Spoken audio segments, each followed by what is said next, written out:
ലോകം ഒന്നാകെ വയനാടിനെ ചേർത്ത് പിടിക്കുന്ന കാഴ്ചയാണ് നമ്മൾ കാണുന്നത്. എല്ലാ പ്രതിസന്ധികളെയും ഒന്നായി നേരിട്ട ചരിതമുള്ളവരാണ് നമ്മൾ മലയാളികൾ. ഇതും നമ്മൾ അങ്ങനെ തന്നെ അതിജീവിക്കും.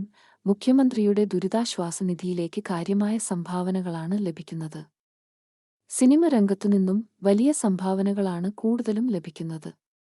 ഇപ്പോഴിതാ നടി സംയുക്ത പക്ഷേ സംഭാവന നൽകിയത് മുഖ്യമന്ത്രിയുടെ ദുരിതാശ്വാസ നിധിയിലേക്കല്ല, മറിച്ച് മോഹൻലാൽ നേതൃത്വം നൽകുന്ന വിശ്വശാന്തി ഫൗണ്ടേഷനിലേക്കാണ്.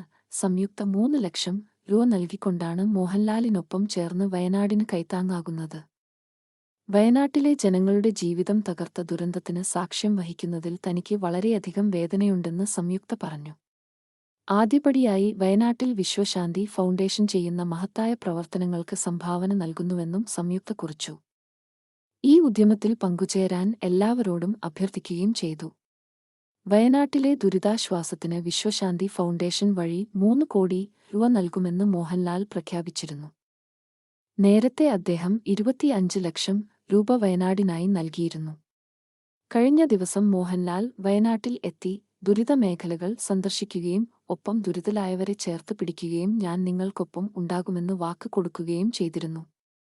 ഞാൻ സജീവമായി പ്രവർത്തനം നടത്തുന്ന വിശ്വശാന്തി ഫൗണ്ടേഷൻ വഴി ഇപ്പോൾ 3 കോടി രൂപ കൊടുക്കുകയാണ്. അത് കഴിഞ്ഞിട്ട് സ്ഥിതിഗതികൾ നിരീക്ഷിച്ച ശേഷം വീണ്ടും പണത്തിന്റെ ആവശ്യമുണ്ടെങ്കിൽ വിശ്വശാന്തി ഫൗണ്ടേഷന് വീണ്ടും പണം കൊടുക്കുന്നതാണ്. 3 കോടി രൂപയാണ് പുനരുദ്ധാരണ പദ്ധതി ഇപ്പോൾ പ്രഖ്യാപിക്കുകയാണ് എന്നും മോഹൻലാൽ പറഞ്ഞിരുന്നു.